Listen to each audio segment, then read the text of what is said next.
Senhor presidente, nobres colegas, em declaração de voto, eu afirmo que voto sim. Parabéns, vereador Rafael Bueno, por ter trazido esse tema aqui para casa.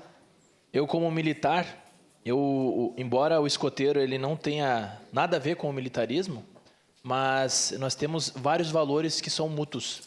Dentre eles, a padronização, a utilização de uniforme. Então, não importa se você é filho de Francisco ou de François, todos têm o mesmo uniforme e todos são tratados da mesma forma. E é assim que é feito no Exército Brasileiro também. Eu sei que lá, nos escoteiros, cultuam valores, iguais os valores que nós, das Forças Armadas, cultuamos.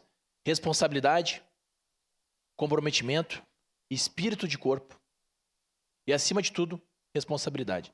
Então, esse voto de utilidade pública para essa instituição, eu estudava lá no Colégio Estadual Imigrante, lá nós temos um escoteiro, desde muito pequeno eu passava por lá e via aquele escoteiro que tinha lá, só que na época minha família não tinha condições financeiras para realizar o pagamento do escoteiro, né? Mas eu via aqueles jovens uniformizados, eles sabiam fazer nós, sabiam se virar, né? Conseguiam, passavam finais de semana aproveitando a natureza, escalando montanhas.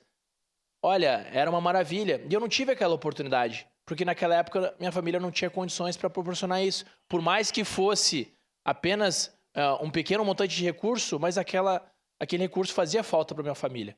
Então, aqueles jovens que podem participar dos escoteiros, aquelas famílias que eu não sei se vocês têm alguma vaga de caridade, né, para pessoas que não podem realizar o pagamento, isso é importante também, porque tem pessoas que gostariam de cultuar os mesmos valores, no entanto, não têm condições, assim como eu, na época, não tinha as devidas condições. Então, parabéns mais uma vez, vereador Rafael Bueno, parabéns aos escoteiros e continuem assim, tá bem? Muito obrigado.